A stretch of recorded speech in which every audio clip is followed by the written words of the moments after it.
Hey there, it's Jazz. I'm just here to make a quick video. I had a couple questions about why I quit dialysis, so I wanted to make a short video. Here it goes.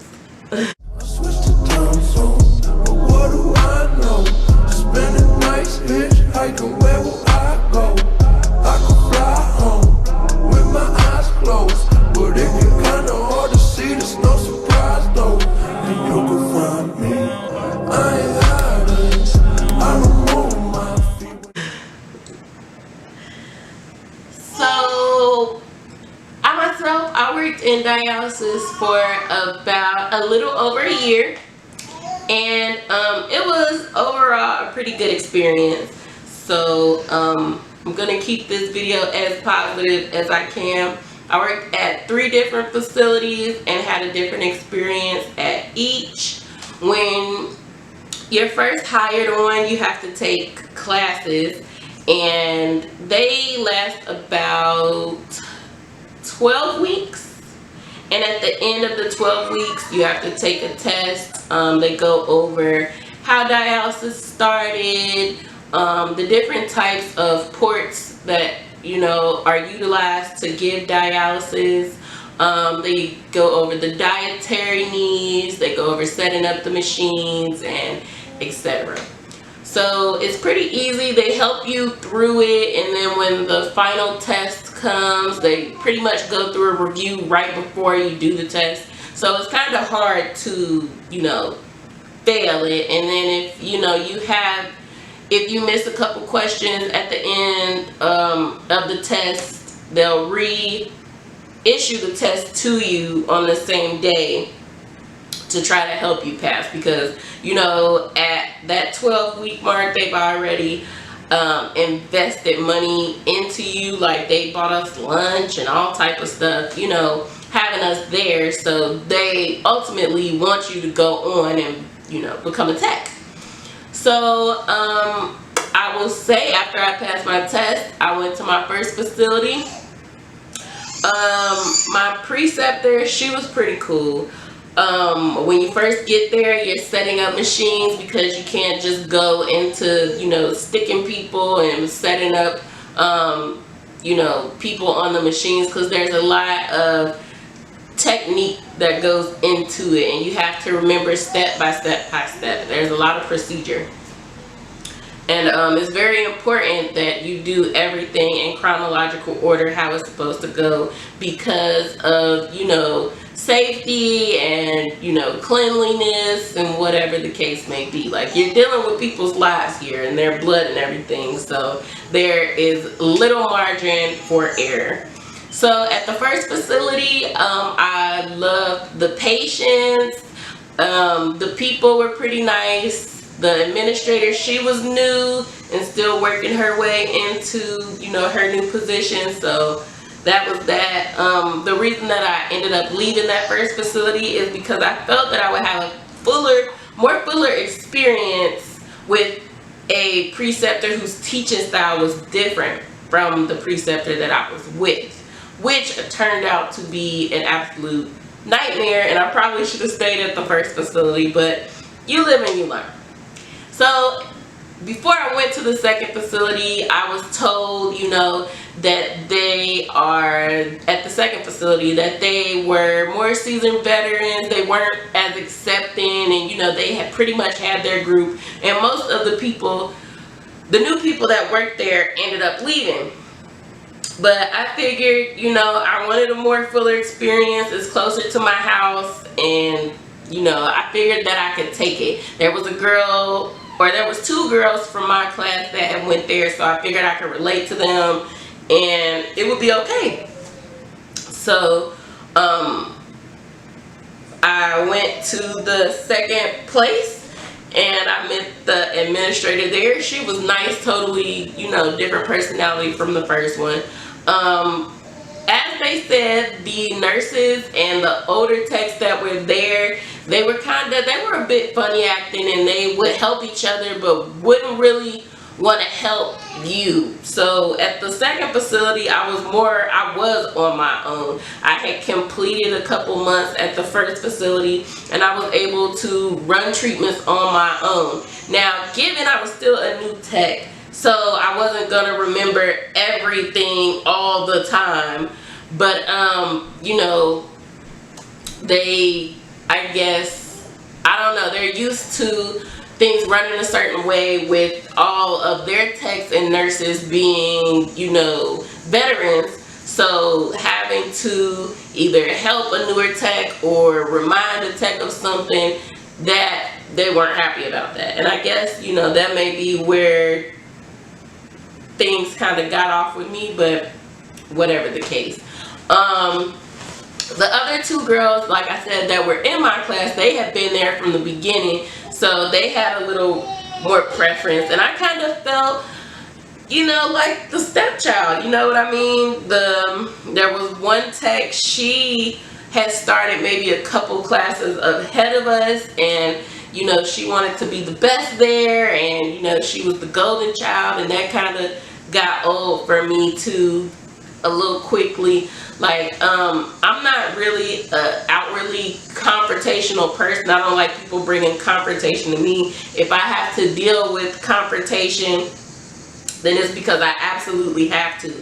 One of the girls from my class, actually, she confronted me on the floor, like yelling and screaming, because we were switching over from first shift to second shift. And you know, when you're in dialysis, you have to work constantly. You have to be moving. And then when it comes to turn, and that's when you're taking the first shift patients off and putting the second shift patients on. That is a chaotic time. So me being that I had been there from 4 o'clock in the morning, and you know, I had did a turn, and this was our second turn, and this girl had just got there. She felt like I needed to do more to help her get set up while she was standing there doing whatever. So while I'm taking my patient off the machine, she's ranting and raving about how I need to clean off her chairs and whatever else. And I end up sticking myself, because I'm unfocused. I end up sticking myself while pulling the needle. She's standing there ranting and raving, and nothing happened with her. So she's probably still there to this day, I don't know. But yeah, so I'm like, you know, the head nurse that was there, she was new. The veterans didn't really like her, and I felt like the stepchild there anyway. And I just didn't want to be there no longer after that confrontation. I mean, I was there for probably a couple more weeks, but ultimately I decided that, you know, I wanted to go to a different facility because this wasn't working out for me either.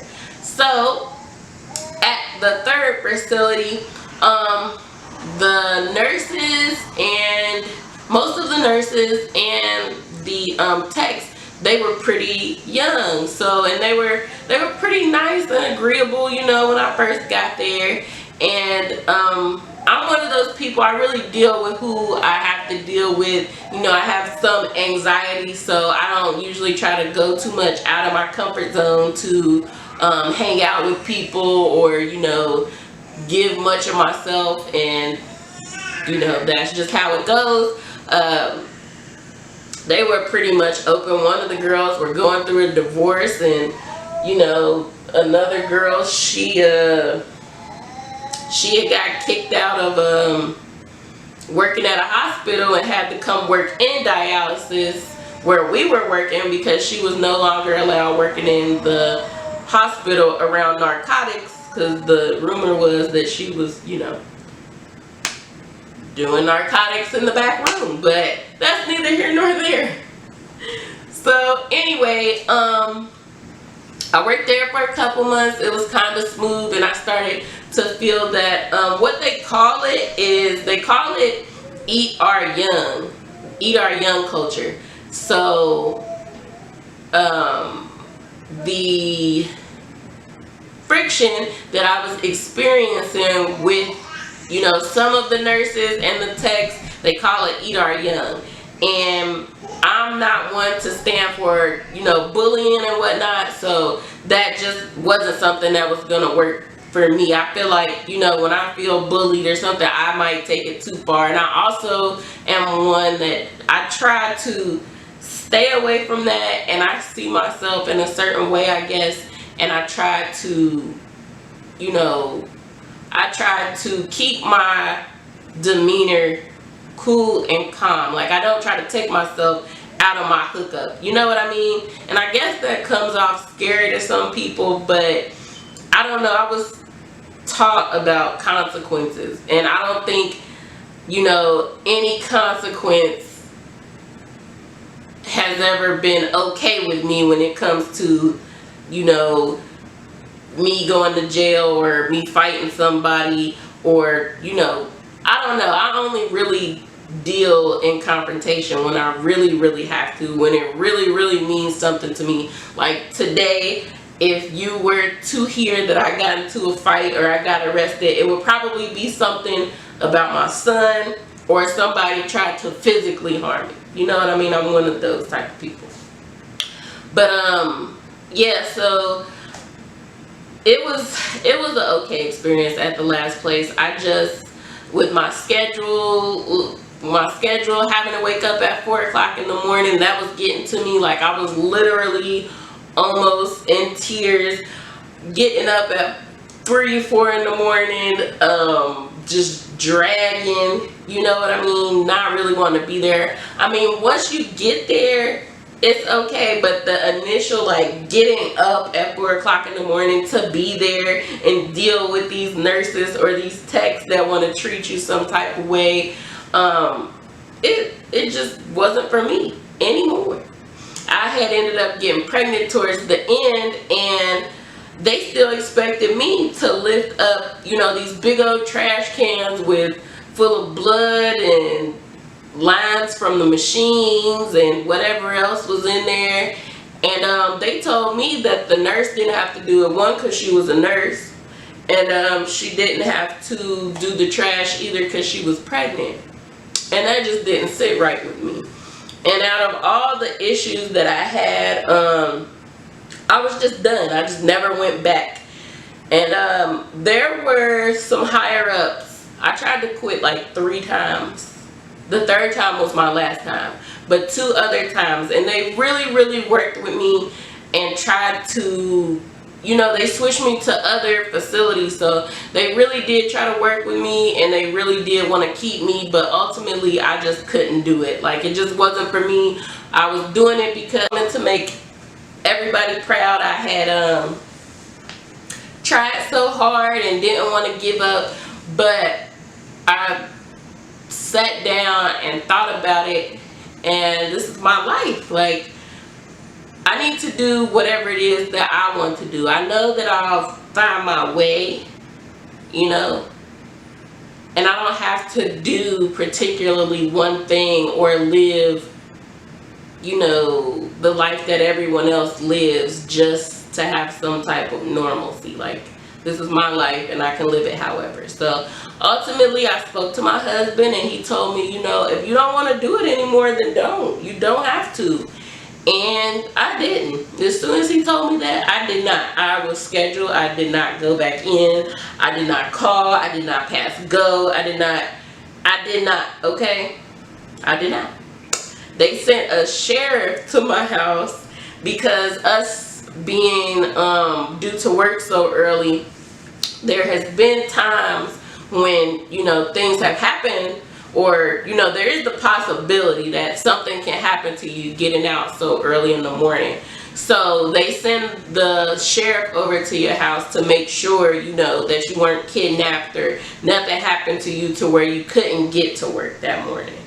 So they sent the sheriff. I spoke to him. They also sent me a letter letting me know not to ever come back, which I never planned on coming back. I hope I never need dialysis. I pray to God. I'm sure I won't, but Lord Jesus, that was a lie. So my experience in dialysis, I guess I would give it overall a 7. I liked helping people. one of the patients chose me to help him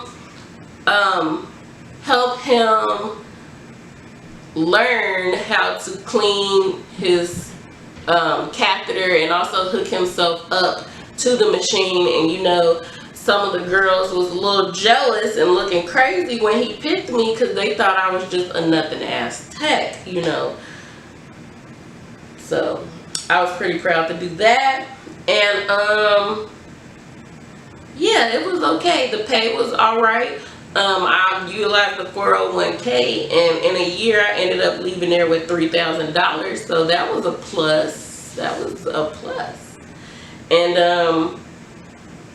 I learned that I'm very resilient. I was able to do that thing and stick it out for as long as I can, and I ultimately decided that it wasn't for me. So it gave me a sense of pride that I did it. I did it, and I decided when I wanted to quit. So, but that's my story about dialysis, and I'll be back with more stories and more videos. Don't forget to like, comment, share, subscribe, watch again, put it on repeat. Alright, thanks for watching.